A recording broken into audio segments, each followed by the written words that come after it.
Princess of Wales resent Meghan Markle for preventing her from seeing the Queen on her deathbed. Hello everyone, welcome to Royal News Network. My name is Brittany, and today we are talking about the latest revelations from Robert Jobson's new book on King Charles, where he goes into detail about the events surrounding the Queen's death, and particularly the mad dash Harry was trying to make to get up to Balmoral. And apparently initially he was trying to get Meghan Markle to go up there with him, and he was told no. Nobody likes Meghan Markle. Nobody wanted Meghan Markle in a very emotional moment. And did that prevent Catherine from going? Did the royal family, did King Charles, as Robert alleges, prevent Meghan from going by saying, well, Catherine's not going either? And did that build up resentment? And I couldn't help but think to myself, I don't think that was just it. There's a lot of resentment I think that Catherine probably has against Meghan Markle. Meghan Markle has made her life exceptionally difficult and is continuing to make her life exceptionally difficult, much more difficult than it has to be. And Catherine is already under a lot of pressure with William. They are the future of the monarchy. Basically, the entire British monarchy very much in a lot of sense rests on their shoulders and that of their children.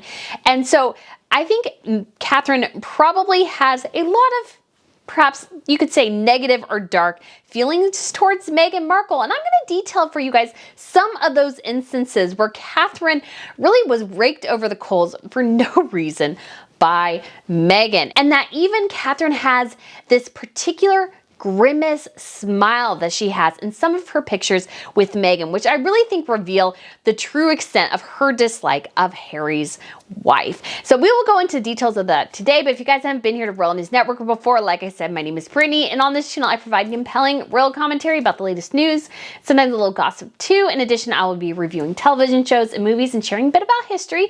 So if you guys want to subscribe, that would be fantastic. I also have a weekly newsletter, a couple upcoming trips to Europe that you can go with me on, to Germany, Austria, and Scotland. We're getting all those finalized.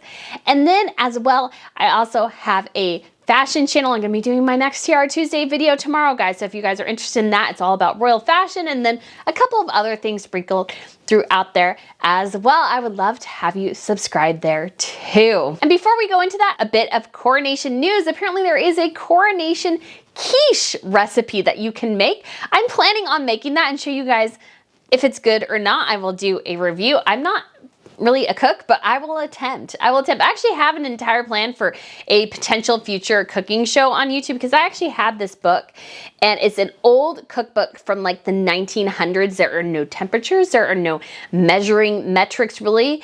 And it like literally says like open flame, and they even have like recipes for like turtles and rabbits and like a variety of very, very strange things.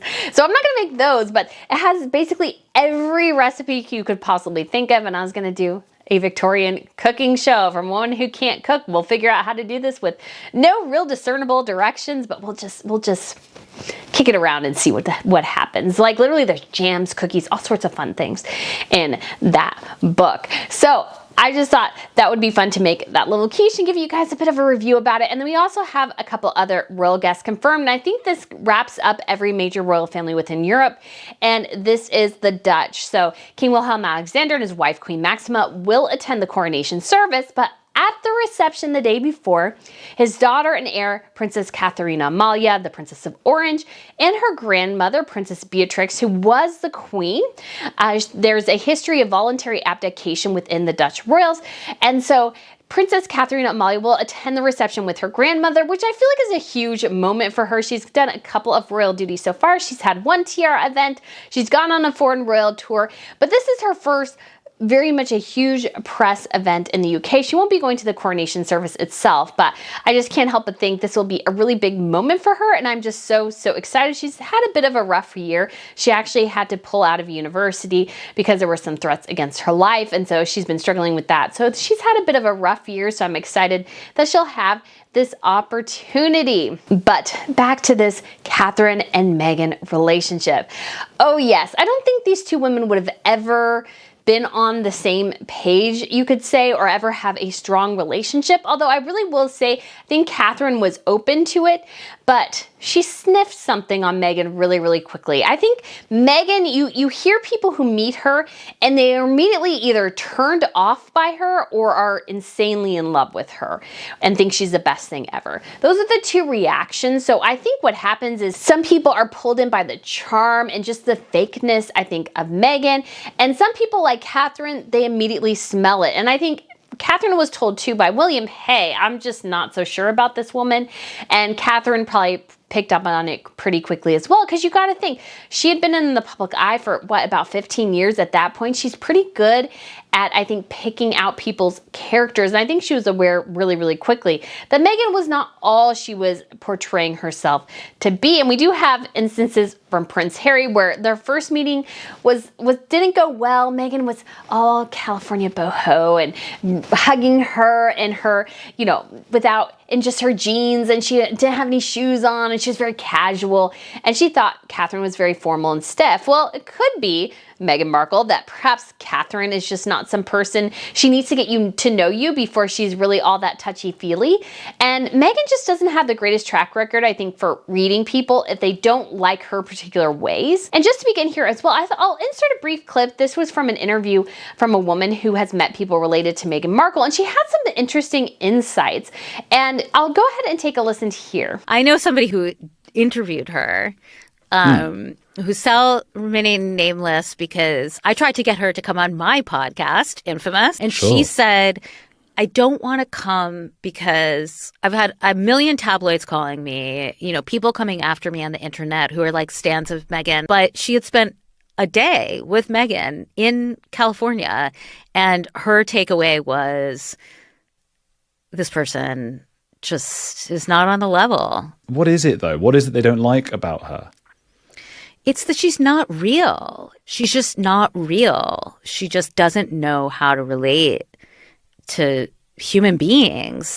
The whole cast of Suits, or not the whole cast of Suits, but a large number of the people in Suits, sort of didn't jive with her. She's just not somebody you can be friends with.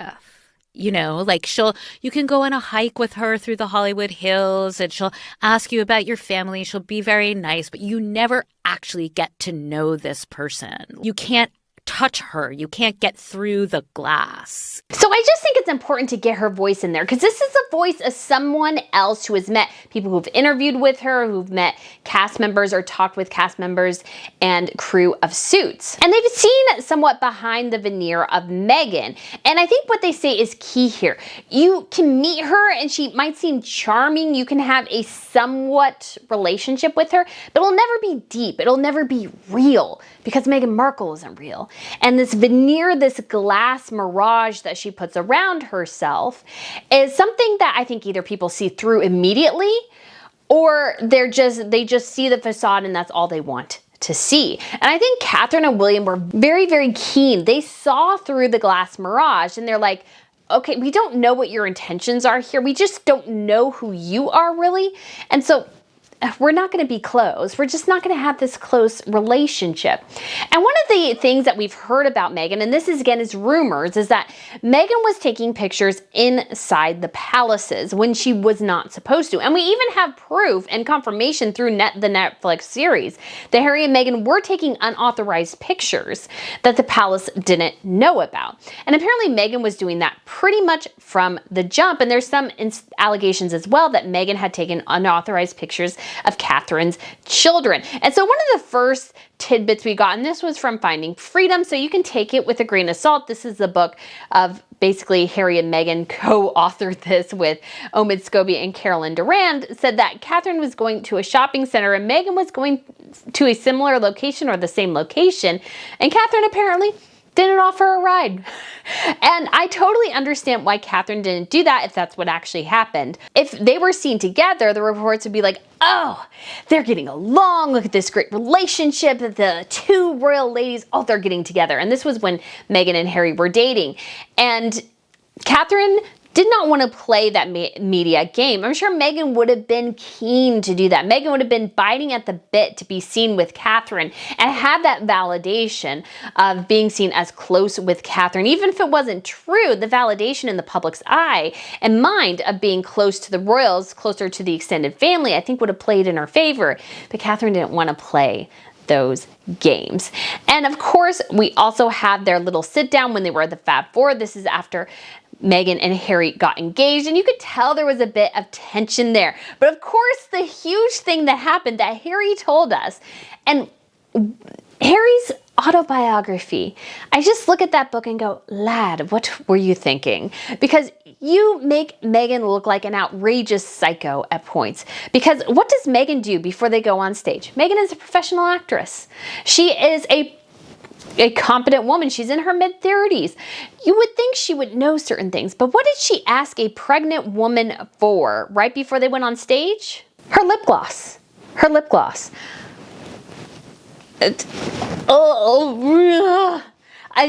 story just still skeeves me out to such an extent. I would, like, even if my mom or sister asked for my lip gloss, I'd be like, do you really have to do that? Do you really? It's just something I don't want to do. I don't even like when people share my drinks, like, even close family members. It's just, I just don't really want to do that. And Harry did say that Meghan dabbed it on the back of her hand and then put it to her lips. But I can see Catherine getting this lip gloss back and going, trash, because it's just weird. And it's just this thing where you could just tell if that happened, and obviously Harry said it did, and I don't think he was exaggerating, because I could see Meghan do that. It was probably a bit of a test for Catherine. How close, how much can I get you to do things for me? And Catherine was like, ugh. And that Harry thought somehow that would make Meghan out to be the victim in that scenario is just absolutely psychotic and like delusional to the extreme, because all I can do is be incredibly skeeved out by that story. But you see where things were going off the rails pretty quickly. And there was this instance where I saw recently on social media as well, where Meghan almost very subtly poo-pooed what the royal family was doing. So go ahead and take a listen to this here. To see the model of the foundation is really interesting, because while I've worked with larger NGOs, I've also worked with really small grassroots organizations where you can see a higher level of impact, in my opinion, because there's a lot less red tape.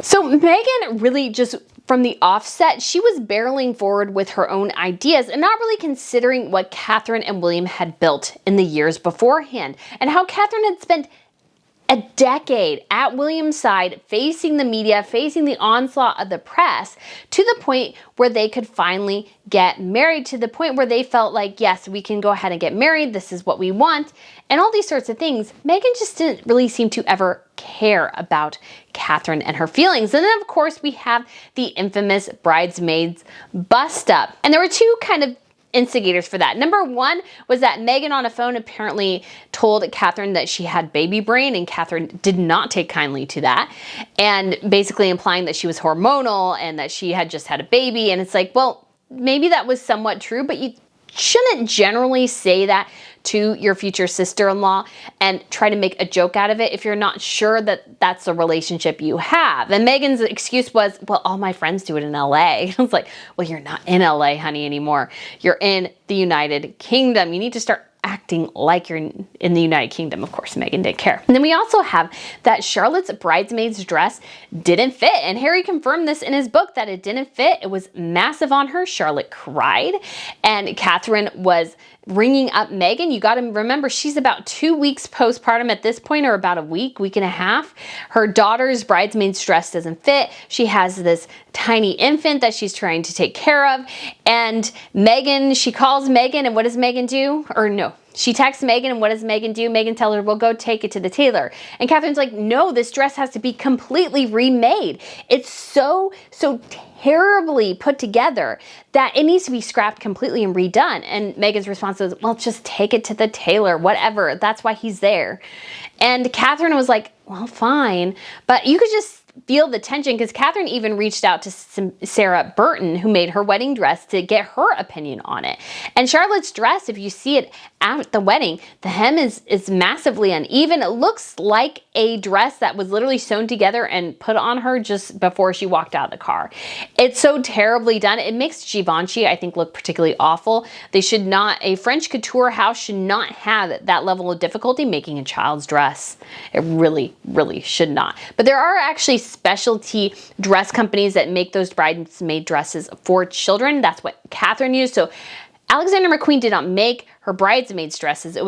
Except for Pippa's. It was actually a different company that specializes in dresses for little girls rather than Meghan making Givenchy do it and watching the crash and burn effort there. And then we also have reports that Charlotte maybe was a bit bullied by Meghan and her friend Jessica Maroney and that they favored Iris over Charlotte, all these sorts of things. And this culminated in the first instance of Catherine's Meghan Markle grimace. Yes, Catherine has this very particular smile I've only seen ever in 3 pictures, and they all involve Meghan Markle. And so one of the first is that wedding picture where Catherine is very clearly moving away from Meghan. Her body language is actually pulling her and her daughter away from Meghan. Her daughter is on her lap instead with the rest of the bridesmaids. And she just has this smile and you could just tell it's like, I gotta smile, but I don't really want to. I don't really like this person or this situation. And so it was just, you could just tell in that initially that the relationship was not all that tight. And I think it just got worse from there because you got to remember their first Commonwealth Day service, this was when Meghan was engaged. The couples came together. Next year, the couples came out separately. And you had this instance where I think William and Catherine were trying to include Meghan. We're trying to somewhat have a relationship with her. But at the same time, they also knew that they couldn't completely trust Meghan Markle and her intentions. So they wanted to include her, they wanted to give her the benefit of the doubt. I think the monarchy's greatest fault, perhaps, even though this is, I think, a complete virtue, was believing Meghan had the best intentions and trying to give her the benefit of the doubt, even though all the red flashing lights were there screaming at them, you can't trust this person, person has intentions that you're not sure about. But they went ahead and they were kind and generous to her. And it ended up really blowing up in their faces. And during the summer, Catherine very graciously brought Meghan to Wimbledon, and she did somewhat host her. And Catherine, of course, is very, very into tennis. And Meghan was there just to cheer on Serena Williams. That was the entire reason she showed up in a rather horrifically put together outfit because Meghan Markle's fashion is just really awful. She buys things based on the designer and what she thinks looks good, not what actually looks good on her. There's a difference. And so she just didn't seem to come together very well. But Catherine, you got to give Catherine credit. She did the best she could to seem to have a good relationship with Meghan. As I was looking through pictures, trying to find the pictures of the two of them looking particularly tense, they looked like they had at least somewhat fun at Wimbledon. And I believe that first time they did arrive together. Second year they arrived separately. But the first year they did arrive together. And so that was definitely something where they were, again, trying to have this relationship. And then by November, we had the second Catherine grimace smile. This was at a remembrance ceremony at Westminster Abbey. And Catherine, again, she had that grimace smile. Her and William arrived with Harry and Meghan. This was after Meghan announced her pregnancy. And you could just see that Catherine is very uncomfortable around Meghan. And this seemed to continue, though, again, you have to give Catherine an enormous amount of credit. She really tried to have a good relationship with Meghan. There were a lot of smiles for them walking down for the Christmas service there in Sandringham. Although there was that great instance as well where William scarfed Meghan Markle. He basically was putting his scarf together and she was trying to talk to him and he just completely ignored her, which is really, really hysterical. And you got to give William mad props for sticking by his wife and his family because he's like, nope, I ain't engaging with you. Because again, I think people felt the fakeness. They felt that Meghan really wasn't there, that she had ulterior motives in everything that she did. And then the next grimace smile that we saw was after the birth of Archie in his christening picture. And we had the same smile from Catherine. And you got to remember, this was a very, very ridiculously convoluted event that they did. and Windsor. They wouldn't let anybody know who the godparents were. You already had the bust up over Archie's birth, that they didn't tell people she was in labor until after she had given birth. And so Catherine and William both actually have rather uncomfortable smiles on their faces. Like they're kind of forced to be there. They don't really want to be there, but they're there to support Harry, and they're like, we don't know where this is going, but you can just feel the tension that they know things aren't going good. And then the first real, I think, very, very rude thing Harry and Meghan did was announce Megxit basically on Catherine's birthday. It was the day before her birthday. And so on her birthday, she had to drive to Buckingham Palace with the paparazzi taking her picture as she went in to discuss some of the Megxit dealings with the rest of the family. Because that's exactly how you want to spend your birthday. That's exactly how you want to spend your birthday. And it shows as well how little respect Harry and Meghan had for her, that they couldn't even figure out how to announce this without trampling all over her birthday. And Harry and Meghan did this multiple times. They would announce engagements, make and overshadow other people's tours. They did this multiple times throughout their relationship because they had this desperate need to compete. And a monarchy, at the end of the day, even though it is an institution, it is a business, it is a family. And the whole family should always be working towards one particular goal. But Meghan's goal is all about Meghan, and so she would trample on any family member she could in order to push herself ahead and push her own agenda. And then the next year, of course, we had the Oprah Winfrey interview where Meghan really dismissed what Catherine experienced. So go ahead and take a listen here. If they can compare what the experience that I went through was similar to what has been shared with us, Kate was called Waity Katie, waiting to marry William. While I imagine that was really hard, and I can't picture what that felt like, this is not the same. To dismiss Catherine being called Waity Katie, I think is just so cruel and ugly, because you don't know what it was like. You weren't there when Catherine was chased by the paparazzi, when there were 20, 30 photographers waiting outside her door on her 25th birthday. You weren't there. You didn't experience that. Somebody didn't purchase a billboard that just said Waity Katie and put it on a bus just to mock you.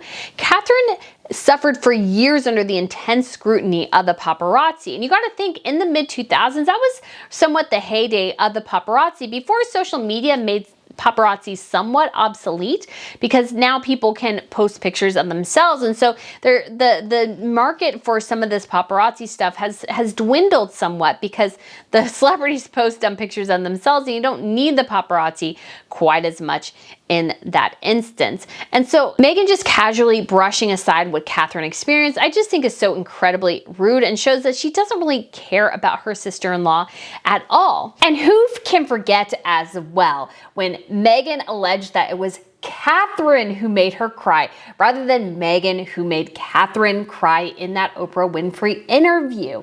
Meghan is the only one with that story. Every other story I've ever heard about the Bridesmaids bust up was Meghan making Catherine cry, which makes sense. Catherine was postpartum. She had a lot on her plate. Her daughter's dress didn't fit. Meghan Markle was being very difficult. There were so many things going on. So I so feel for Catherine in that moment.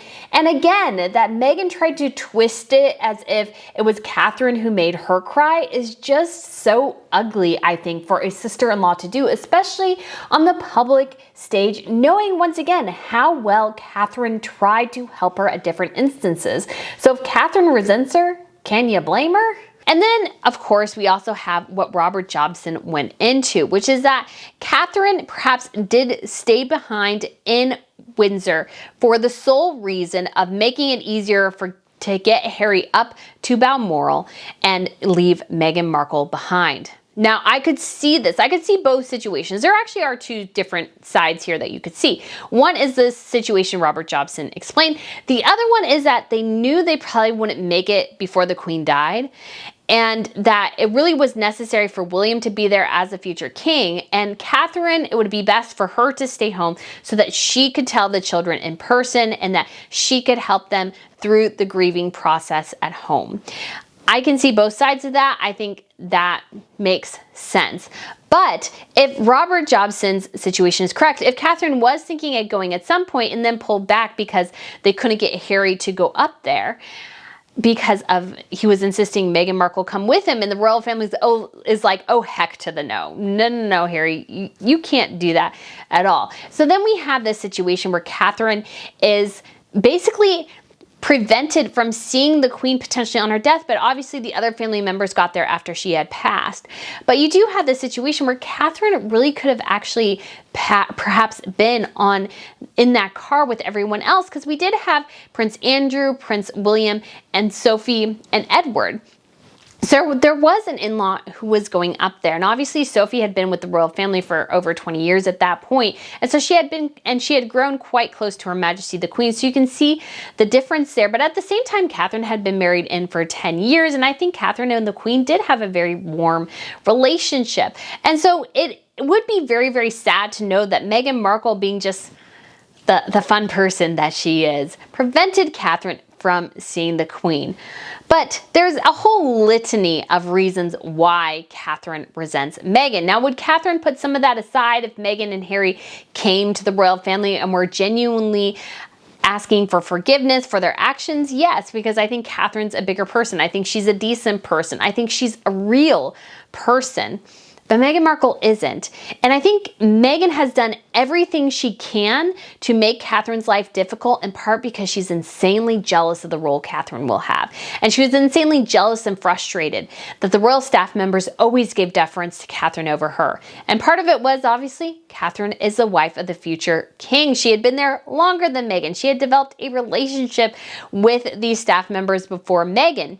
But the other reason was, I think Catherine was genuinely a nice employee. She did protect her staff members when Meghan was apparently going off on them. At least at one point, another report about the whole Bridesmaids thing is that Meghan started chewing out one of Catherine's staff members, and Catherine had to pull her aside and go, no, we do not speak to our team members this way. And Meghan did not appreciate that either. But I think Meghan is just insanely jealous, angry, frustrated that she's not going to be the future queen. And she was not going to control the royal family like she was thinking she could, because, you know, she was the Hollywood starlet. She could come in and she could fix everything. Even though, to be completely transparent, Meghan Markle should have had half a brain to know that her Hollywood career was okay, but nothing to write home about. She didn't really transform anything. But that's where I think some of the narcissistic delusion came in. And Meghan's ego ran smack dab into Catherine's pragmatic, very generous, very gentle, I think, approach to royal life, which is about duty, respect, honor, and acknowledging the sacrifices that you have to make in order to be a high-profile royal. And Meghan was never willing to do that. And she threw Catherine under the bus whenever she could. And who can blame Catherine for having some resentment towards Meghan and having that very particular Meghan grimace smile? So guys, let me know what you think of this video. Let me know what you think of those two ladies' relationship. I'd love to hear your thoughts. Thank you so much for watching, and I look forward to seeing you again soon. Bye.